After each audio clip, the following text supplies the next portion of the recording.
Hey guys, welcome to our channel. आप सभी का स्वागत है आपके अपने यूट्यूब चैनल पे। ऑल ओवर चैनल को सब्सक्राइब कर लीजिए और बेल आइकन वाला बटन प्रेस कर लीजिए। तो फ्रेंड्स, जो LIC एडीओ की पोस्टें आई हैं उन पे अपने बात करने वाले हैं। सबसे पहले आप लोगों के सामने इंपॉर्टेंट डेट्स है, तो डेट जरूर देख लो। 10 फरवरी लास्ट डेट है आपकी जो ऑनलाइन फॉर्म है उसकी। और जो आपका प्रीलिम्स एग्जाम है वो 12 मार्च को है, और जो मेंस एग्जाम आपका रहेगा 8 अप्रैल को रहेगा। ये 3 डेट इंपॉर्टेंट है आप लोगों के लिए। ये चीज़ें आप लोगों को देखने की।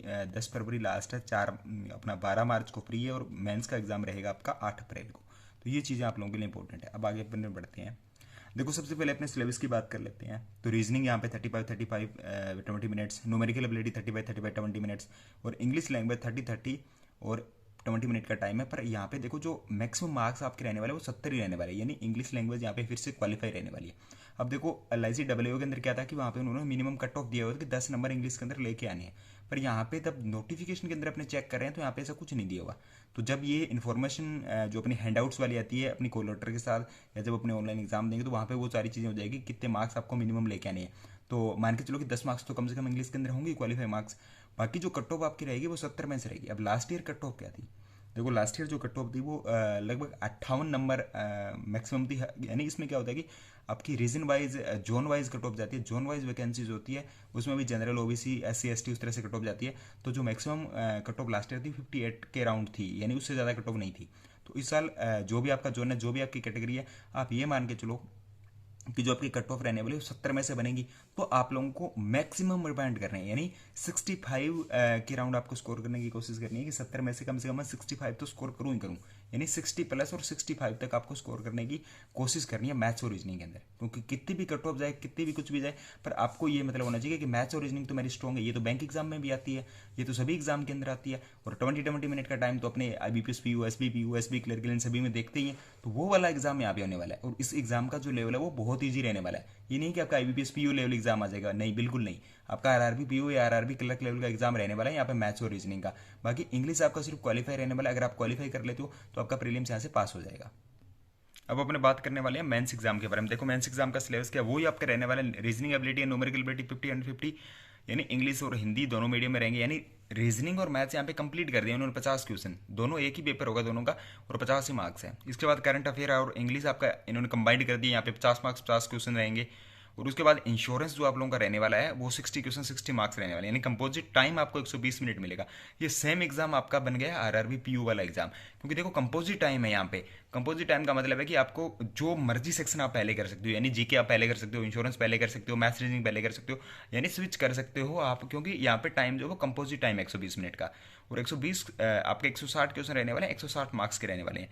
तो ये आपका कंप्लीट जो है वो सिलेबस रहने वाला है। इसके अलावा अगर अपने बात करें यहाँ पे, जो आपका बॉन्ड रहने वाला है 3 लाख रुपए का, 4 साल के लिए रहने वाला है, ये सबसे बड़ी दिक्कत आ रही है। अब मेरा ओपिनियन क्या है कि जो भी कैंडिडेट इस फॉर्म को भरना चाहते हैं तो वो जरूर इस फॉर्म को अप्लाई करें। क्योंकि ये एक जॉब है जो मार्केटिंग बेस्ड जॉब जरूर है, पर आप लोगों के पास अभी कोई जॉब नहीं है। अगर आप लोग अभी कोई भी जॉब या कोई भी बैंक एग्जाम क्रैक नहीं कर पाए हो तो ये फॉर्म आपको जरूर भरना चाहिए। क्योंकि अगर आपका ये एग्जाम कहेंगे, प्रीलिम्स आप क्वालिफाई कर पाते हो, मेंस आप क्वालिफाई कर पाते हो, और इंटरव्यू क्वालिफाई करते हो, पर जब बात आती है फाइनल सिलेक्शन की, यानी फाइनल टाइम जब आप ज्वाइनिंग की बात आती है, उस टाइम आपको ये सोचना चाहिए कि इसको मैं ज्वाइन करूं या ना करूं। क्योंकि अभी अगर आप इस एग्जाम को निकालोगे, प्री निकालोगे, तो आपका कॉन्फिडेंस और ज़्यादा बूस्ट होगा।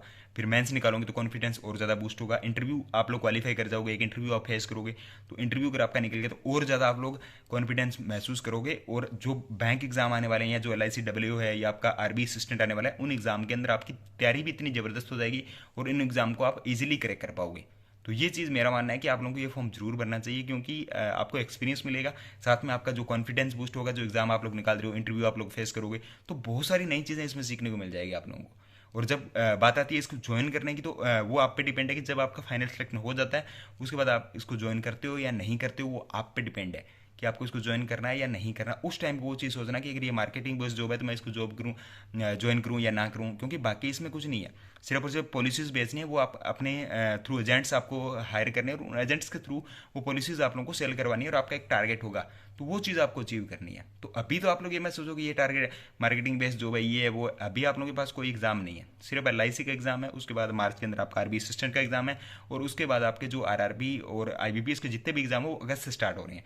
तो अभी आप लोगों के पास ये अच्छा मौका है कि आप इस एग्जाम को दो, इस एग्जाम का आपको एक्सपीरियंस मिलेगा, आपको एक कॉन्फिडेंस बूस्ट होगा। अगर आप इंटरव्यू तक क्वालिफाई कर पाए हो और फाइनल जॉब तक जा रहे हो तो बहुत ज़्यादा इसका फ़ायदा मिलने वाला है। तो आप लोग इस फॉर्म को जरूर अप्लाई करें जो इसको कर सकते हैं। अब जिनके पास फाइनेंशियली थोड़े वीक है वो नहीं कर सकते तो कोई दिक्कत नहीं है, वो इस फॉर्म को ना अप्लाई करें। वो जो अपना LIC है या आपका RBI असिस्टेंट का आने वाला है उस फॉर्म को अप्लाई कर सकते हैं। पर जो कर सकते हैं वो इस एग्ज़ाम को जरूर दे, कहीं ना कहीं आप लोगों को बहुत फ़ायदा होने वाला है इस एग्ज़ाम से। तो कोई भी डाउट हो तो कमेंट सेक्शन में पूछ लेना। मिलते हैं नेक्स्ट वीडियो में।